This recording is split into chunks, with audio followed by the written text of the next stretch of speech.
to get the new boat out, first thing you have to do is untie it. We're not using clips anymore because they scratch the metal.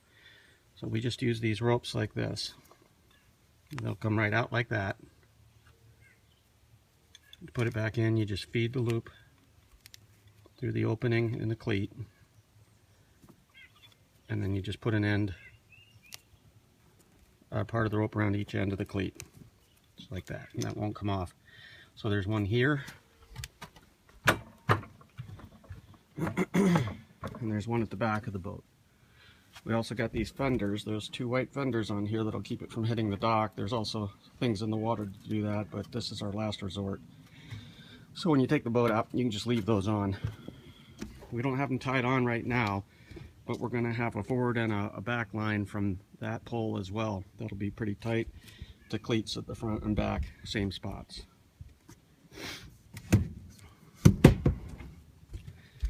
Okay, so here's the controls. Got the horn, which works, the dock lights and mood lights. The dock light does something, mood light does nothing. Live well does nothing as well.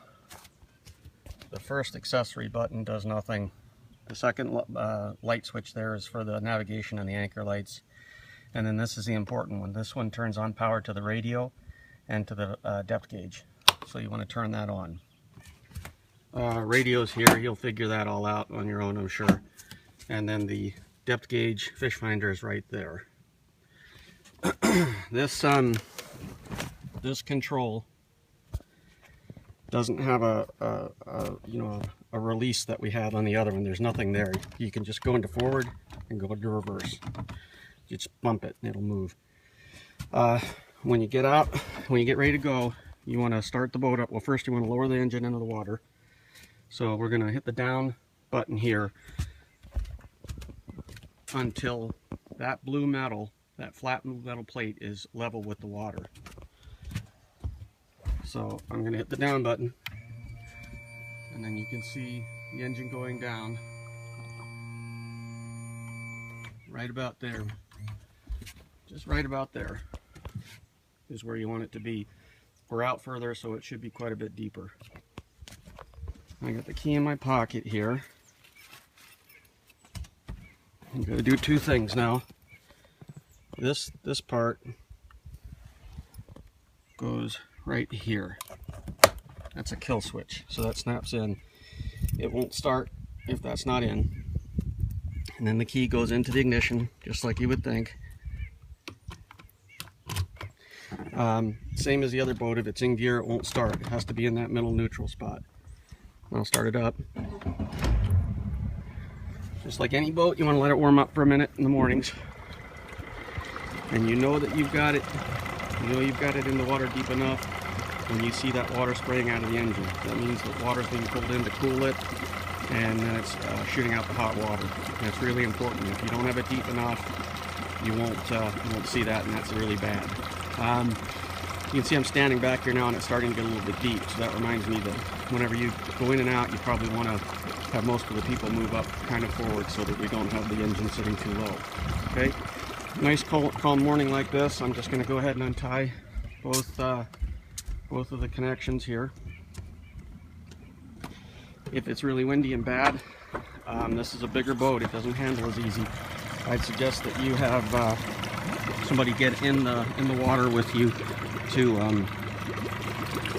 help guide you out, so you don't blow into the dock or go back and get on into Payman's boat or something like that.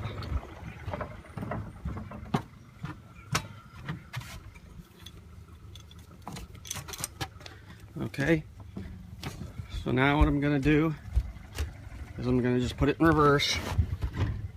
I'm not going real fast or anything, and I'm going to watch the fish finder, or the depth gauge here. I'm just going to back straight out. Hopefully you can see the depth gauge. It's still reading zeros, but it will start to show a depth in a minute here.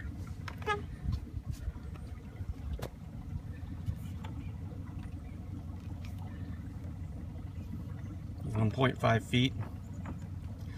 So we're getting pretty far away, but I would just keep doing this until you see that depth gauge register about, you know, 3 or 4 feet, something like that. It's pretty flat out here. I can still see the bottom, but we got plenty of room beneath the propeller. So 3.5 feet, that's good. Now I'm going to rotate the wheel and get a little bit of a turn started, put it into forward, and I'm not gonna go nuts here. And now I'm gonna hit the down button on the propeller trim until the indicator here is right in the center, close to the center. Doesn't have to be exact, and that's good. Now I can really spin the wheel here and start to drive around. I can give it a little bit more gas. Here's the engine gauges. You just talked about the trim. I haven't talked about the RPMs. That's the speed of the engine, and there's the fuel. There'll be plenty of fuel in it for you guys when you come up. So I can give it some fuel. I can give it some gas now. I've noticed that when you're trying to do it precisely, it's kind of hard to do it accurately. Here, if you grab it down like this, you can kind of just notch it forward a little bit, and then just get up to, you know, reasonable speed. It's still no wake time here, so I'm probably going a little too fast. So 1200 RPMs or so is good when there's a no wake. You can go slower. The engine's really quiet. Do not go faster than 2500 RPMs at all right now, because we're still braking in the engine. Okay. Depth gauge, again, you can keep an eye on. When you're going around the lake, you're going to see that depth gauge get as low as 3 or 4 feet. Don't panic. You've been in the same spot with the old pontoon 100 times.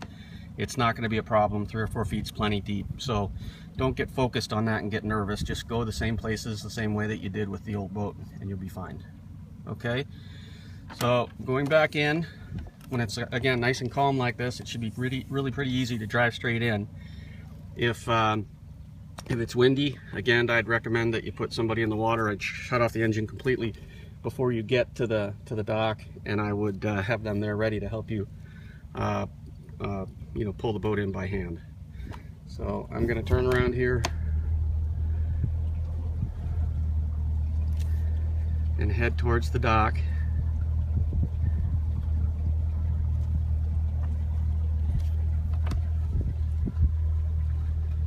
So just come in nice and straight from way out. You can see, well, I don't know if you can, I can clearly see that third pole there with the yellow on it. So you want to go in right between those, obviously between that and the dock. And I'd just go really slow, like even less than 1000 RPMs. And what I do is just kind of watch the depth gauge again.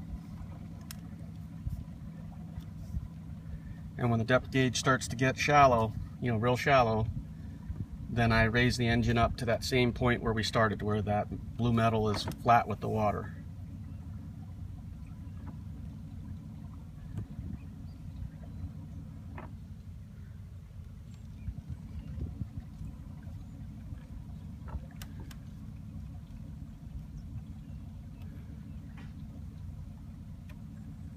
So it's probably a little early to do it, but I'm going to go ahead and I'm going to raise the propeller so I can focus on what I'm doing up front.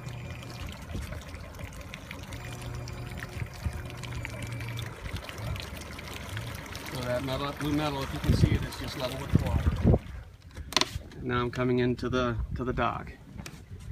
So I'm going to shut the phone off now so I can focus on what I'm doing, but just drive in nice and easy. You can hit reverse a little bit, but you shouldn't be giving it much power.